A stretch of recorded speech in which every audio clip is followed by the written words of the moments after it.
Hello everyone, welcome to my YouTube channel. आप देख रहे हैं मेरा YouTube channel static GK and current affair excel, ठीक है। और मेरा इंस्टाग्राम आईडी है अदरली वीडियो से टारगेट, ठीक है। तो चलिए स्टार्ट करते हैं। अच्छा सेशन हम लोग लेके आए हैं साइंस एनसीईआरटी का चैप्टर 1 न्यूट्रिशन।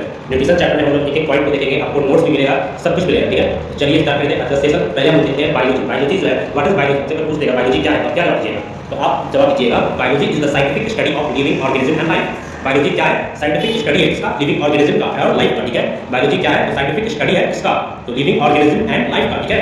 और बायोलॉजी को हम लोग का मतलब बायोलॉजी को हम लोग तीन भाग में बांटते हैं, एक जूलॉजी, एक बॉटनी और एक माइक्रोबायोलॉजी। याद कर सकते हैं बायोलॉजी का तीन ब्रांच होता है, एक जूलॉजी, एक बॉटनी और एक माइक्रोबायोलॉजी, ठीक है। और चलिए आप उसको भी देखेंगे थोड़ा, उससे भी पूछा जाता है। हां, एक और बायोलॉजी, फादर ऑफ बायोलॉजी किसको कहते हैं? फादर ऑफ बायोलॉजी याद कीजिएगा एरिस्टोटल को कहते हैं, हिंदी में उसको अरस्तु कहते हैं, ठीक है। फादर ऑफ बायोलॉजी कौन थे? फादर ऑफ बायोलॉजी एरिस्टोटल थे, ठीक है। अब हम लोग पढ़ते हैं major branches of biology. Biology का ब्रांचेस देख लेते हैं। तो बायोलॉजी का ब्रांच क्या होता है? एक जूलॉजी होता है, इसको हिंदी में हम लोग कहते हैं जंतु विज्ञान, जिसमें हम लोग एनिमल के बारे में पढ़ते हैं। Study of animal is called zoology, study of animal is called zoology, ठीक है। अब हम लोग देखते हैं फादर ऑफ जूलॉजी। जूलॉजी के फादर कौन है? तो जो बायोलॉजी के फादर है वही जूलॉजी के फादर, आपको याद करने में आसान हो गया। तो Aristotle is the father of zoology and Aristotle is also father of biology, ठीक है। दोनों के फादर कौन है? बायोलॉजी और जूलॉजी के फादर पूछेंगे तो आप क्या मिलेगा? एरिस्टोटल, हिंदी में एरिस्टोटल को अरस्तु बोलते हैं, ठीक है।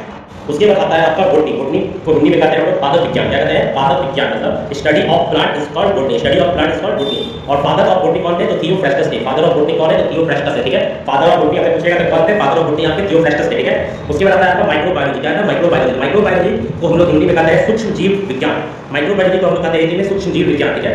Study of microbiology, study of microbes is called microbiology. Microbiology में आपके छोटे-छोटे जो कीड़े होते हैं जैसे अमीबा, ये सब आते हैं, ठीक है। बैक्टीरिया, फंगस, ये सब आते हैं, ठीक है। फादर ऑफ माइक्रोबायोलॉजी कौन थे? तो एंटोनियो वैन ड्यूवेन होते हैं। एंटोनियो वैन ड्यूवेन होते हैं वो फादर ऑफ माइक्रोबायोलॉजी के, ठीक है। इसके बाद अब हम चैप्टर स्टार्ट करते हैं न्यूट्रिशन, ठीक है। अब हम लोग न्यूट्रिशन चैप्टर स्टार्ट करते हैं। न्यूट्रिशन को हिंदी में बोलते हैं हम पोषण, ठीक है। न्यूट्रिशन को हिंदी में क्या बोलते हैं? पोषण, ठीक है। What is nutrition? न्यूट्रिशन क्या है? न्यूट्रिशन क्या है, ठीक है। जो हम लोग खाते हैं, खाना जो खाते हैं उससे जो हमको ताकत मिलता है, एनर्जी का जो हम लोग यूटिलाइजेशन करते हैं बॉडी में, जो लगता है वो एनर्जी किससे मिलता है? जो खाना खाते से मिलता है, उसी को हम लोग न्यूट्रिशन कहते हैं। The mode of taking food by an organism and its utilisation by the body is called nutrition. The mode of taking food by organism and its utilization by the body is called nutrition, ठीक है। Nutrition क्या होता है? the mode of taking food by an organism and its utilization by the body is called nutrition, ठीक है। उसके बाद आता है आपका mode of nutrition. Mode of nutrition कुल दो पार्ट्स का होता है, ठीक है। मोड ऑफ न्यूट्रिशन दो पार्ट्स के होते हैं, एक ऑटोट्रॉपिक मोड ऑफ न्यूट्रिशन, एक हेटरोट्रॉपिक मोड ऑफ न्यूट्रिशन। एक ऑटोट्रॉपिक मोड ऑफ न्यूट्रिशन और दूसरा हेटरोट्रॉपिक मोड ऑफ न्यूट्रिशन, ठीक है। तो ऑटोट्रॉपिक मोड ऑफ न्यूट्रिशन क्या होता है? Those who prepare their own food, जो अपना खाना खुद बनाएंगे उसको हम लोग कहेंगे ऑटोट्रॉपिक मोड ऑफ न्यूट्रिशन। जो अपना खाना खुद बनाएंगे उसको हम क्या कहेंगे? Autotrophic mode of nutrition. और जो दूसरे पे डिपेंड रहेंगे उसको हम लोग कहेंगे हेटरोट्रॉपिक मोड ऑफ न्यूट्रिशन, ठीक है। जो दूसरे पे डिपेंड रहेंगे वो होगा हेटरोट्रॉपिक मोड ऑफ न्यूट्रिशन, जो खुद पे डिपेंड होगा वो क्या होगा? ऑटोट्रॉपिक, ठीक है। ऑटोट्रॉपिक में आता है क्या? प्लांट, ठीक है। ऑटोट्रॉपिक में क्या आता है? प्लांट, ठीक है। प्लांट अपना खाना खुद बनाता है by the process of photosynthesis, प्रकाश संश्लेषण के द्वारा प्लांट अपना खाना खुद बनाता है, ठीक है। और हेटरोट्रॉपिक बनाएगा हम लोग, ठीक है। हम लोग क्या दूसरे पे डिपेंड है, साग सब्जी चिकन, ये सब पे हम डिपेंड करते हैं, ठीक है। लायन, टाइगर, काऊ, ये सब किसमें आता है? हेटरोट्रॉपिक में आता है, ठीक है। फिर है आपका nutrition. Nutrition mode of nutrition, mode of nutrition हम लोग दो भाग बांटे, एक ऑटोट्रॉपिक और एक हेटरोट्रॉपिक, ठीक है। एक ऑटोट्रॉपिक और एक हेटरोट्रॉपिक, ठीक है। अब हम लोग हेटरोट्रॉपिक को कितने भाग बांटे वो देखते हैं, ठीक है। हम लोग हेटरोट्रॉपिक मोड ऑफ न्यूट्रिशन को कुल चार भाग बांटते हैं, ठीक है। कितने भाग? चार भाग। हेटरोट्रॉपिक मोड ऑफ न्यूट्रिशन को हम लोग कुल चार भाग में बांटते हैं, एक होलोजोइक मोड ऑफ न्यूट्रिशन, एक पैरासाइटिक न्यूट्रिशन, एक सैप्रोफाइटिक न्यूट्रिशन और एक सिम्बायोटिक न्यूट्रिशन, ठीक है। Holozoic nutrition, parasitic nutrition, saprophytic nutrition and symbiotic nutrition, ठीक है। होलोजोइक में हम लोग आ गए लायन, काऊ, टाइगर, ये सब आ गए, ठीक है। पैरासाइटिक में जो किसी दूसरे जीव पे रहकर उसका खाना, उसका जैसे जू क्या होता है? हम लोग बाल में रहकर वो अपना खाना लेता है, वो क्या होता है? Parasitic mode of nutrition. Saprophytic क्या होता है? जो डेड और डिकेइंग पदार्थ पे जैसे मशरूम, ठीक है, डेड फंगस, ये सब क्या है? डेड एनिमल से, डेड जैसे प्लांट का कोई फल पत्ता गिर गया और जमीन पे और सड़ने लगा तो वो उसको अपना फूड बनाए, ठीक है। डेड और डिकेइंग सड़े गले पौधे, सड़े गले फल, उसको अपना हम लोग क्या करते हैं? फूड बनाते हैं, ठीक है। उससे अपना न्यूट्रिशन लेते हैं, ठीक है।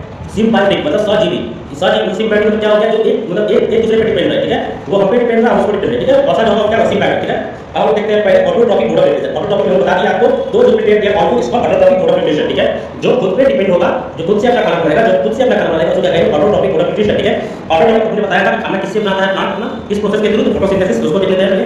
प्रकाश संश्लेषण, फोटोसिंथेसिस को हिंदी में कहते हैं प्रकाश संश्लेषण, ठीक है। प्रकाश संश्लेषण, the process by which plant make their own food is called photosynthesis. The process by which plant make their own food is called photosynthesis, ठीक है। एग्जांपल मतलब इसको कैसे करते हैं ये देखते हैं। पहले कार्बन डाइऑक्साइड का रिएक्शन कराएंगे किससे? वाटर से। Carbon dioxide plus water in the presence of sunlight and chlorophyll, तो इससे क्या होता है? खाना बन जाता है, फूड बन जाता है प्लांट का। और ऑक्सीजन गैस क्या करता है? ये लोग रिलीज करता है। प्लांट के लिए वेस्ट प्रोडक्ट क्या होता है? ऑक्सीजन। प्लांट के लिए वेस्ट प्रोडक्ट क्या है? ऑक्सीजन। ऑक्सीजन का कोई यूज करता है, वो क्या यूज करता है? कार्बन डाइऑक्साइड और वाटर का in the presence of sunlight and chlorophyll, वो सा खाना बन जाता है, ठीक है। तो CO2 प्लस H2O सनलाइट के प्रेजेंस में क्या होता है? C6H12O6 ग्लूकोज आता है और ऑक्सीजन गैस क्या करता है? ये रिलीज करता है, ठीक है। Photosynthesis make their on through visible light, और सनलाइट से थोड़ी ना बस एक ही किरण करता है, उससे तो बहुत सारे इमेज करता है, अल्ट्रा वायलेट रे नुकसान करने का भी इमेज करता है। तो प्लांट सिर्फ विजिबल लाइट को ही यूज करता है, प्लांट सिर्फ विजिबल लाइट को ही यूज करता है अपना खाना बनाने, ठीक है। पौधे अपना खाना सबसे ज्यादा किस प्रकार के रंग को यूज करते हैं, जैसे प्रकाश जो आ रहा है, सूर्य का किरण आ रहा है, तो उससे जो व्हाइट लाइट आ रहा है उसमें क्या केवल एक कलर है नहीं, उसमें कुल 7 कलर होते हैं, VITGI वाई वर्ड होता है, आप पढ़े होंगे वायलेट ग्रीन सब होता है, वो सारा कलर उसमें मौजूद होता है। उसमें से वो किसका यूज करता है सबसे ज्यादा, तो व्हाइट का करेगा ही, और उसके बाद इसका करता है तो रेड और ब्लू का सबसे ज्यादा उपयोग करता है प्लांट खाना बनाने, किसका यूज करता है, रेड और ब्लू का, सबसे ज्यादा रेड का, फिर ब्लू का यूज करता है खाना बनाने, ठीक है। पौधे सबसे कम खाना बनाने किस तरह का यूज करते हैं, तो ग्रीन कलर का यूज करते हैं, ठीक है। फिर आपका बच्चों को is best product in photosynthesis, आप बताइए ऑक्सीजन जो होता है वो बेस्ट प्रोडक्ट होता है प्लांट के लिए, which of the following is not required for the photosynthesis, oxygen, oxygen required होता है। फिर आपका हेटेरोट्रॉपिक मोड ऑफ न्यूट्रिशन, जो दूसरे पे डिपेंड हो सकता है, हम लोग हेटेरोट्रॉपिक मोड ऑफ न्यूट्रिशन, ठीक है। तो उसका पहला आपको गाइडेड कुल 4 तरह का होता है, होलोजोइक, पैरासाइटिक, सिम्बायोटिक, साइटोबायोटिक। तो अभी हम देखने वाले हैं होलोजोइक मोड ऑफ न्यूट्रिशन, ठीक है। होलोजोइक मोड ऑफ न्यूट्रिशन क्या होता है, the process of food intake, digestion, absorption, metabolism and waste elimination is called holozoic mode of nutrition. Holozoic mode of nutrition, holozoic nutrition is a mode of nutrition in which an organism ingests solid food, वो जो खाना का solid form में होता है उसको भी क्या होता है, दांत से द्वारा उसको प्रत्यक्ष करते हैं। उसके बाद क्या होता है, उसका डाइजेशन होता है इनसाइड द बॉडी। उसके बाद क्या होता है, एब्जॉर्ब होता है, न्यूट्रिएंट क्या होता है, एब्जॉर्ब होता है, पोषक तत्व हमारे शरीर को लगता है, ठीक है। एंड इलिमिनेशन एंड अनडाइजेस्टेड, जो अनडाइजेस्टेड वेस्ट होता है वो क्या होता है, निकल जाता है, ठीक है। तो वही बोला है होलोजोइक मोड ऑफ न्यूट्रिशन में कुल कौन-कौन सा स्टेप होता है, पहला होता है इंजेक्शन, खाना जो अंदर जाता है, फिर डाइजेशन, फिर एब्जॉर्प्शन, फिर एसिमिलेशन एंड इंजेक्शन, ठीक है। इंजेक्शन को हम बोलते हैं, इंजेक्शन बोलते हैं अंतर्गत खाना को अंदर ग्रहण करना, फिर डाइजेशन पाचन, एब्जॉर्प्शन मतलब होता है अवशोषण, ब्लड के द्वारा अपने शरीर में पहुंचाना न्यूट्रिएंट को, पोषक तत्व को, फिर होता है एसिमिलेशन, फिर इंजेक्शन, बल त्याग, इसका मतलब होता है बल त्याग करना, ठीक है। फिर होता है parasitic mode of nutrition, parasitic mode of nutrition Hindi में हम लोग बोलते हैं परजीवी पोषण, परजीवी पोषण, ठीक है। Obtaining nutrition by living inside और ऑन अदर ऑर्गेनिज्म, ठीक है। अन्य जीवों के अंदर या ऊपर रहकर पोषण प्राप्त करने को हम लोग पैरासाइटिक न्यूट्रिशन कहते हैं।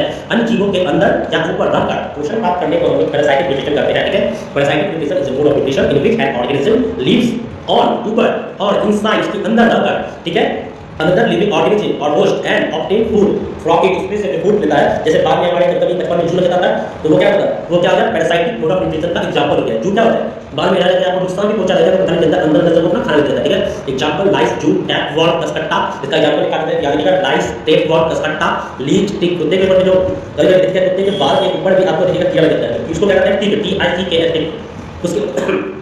उसके बाद आता है आपका सैप्रोफाइटिक मोड ऑफ न्यूट्रिशन, फिर तो जीवी, obtaining nutrients from dead and decaying matter, ठीक है।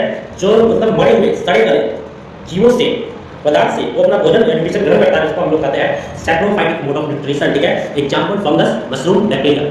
मशरूम को हम लोग हिंदी मशरूम फंगस का ही पार्ट है, लेकिन मशरूम कुछ फंगस होते हैं जो हमारे बॉडी को नुकसान पहुंचाते हैं, और कुछ फंगस हम लोग खाते हैं, जैसे मशरूम को लोग खाते हैं, ठीक है। Saprophytic nutrition is a mode of nutrition in which organism obtain food from dead and decaying organic matter is called saprophytic mode of nutrition. मरे हुए जीव, सड़े गले सूखे पत्ते, गिरे हुए फल को अपना भोजन बनाते हैं, उसको हम लोग कहेंगे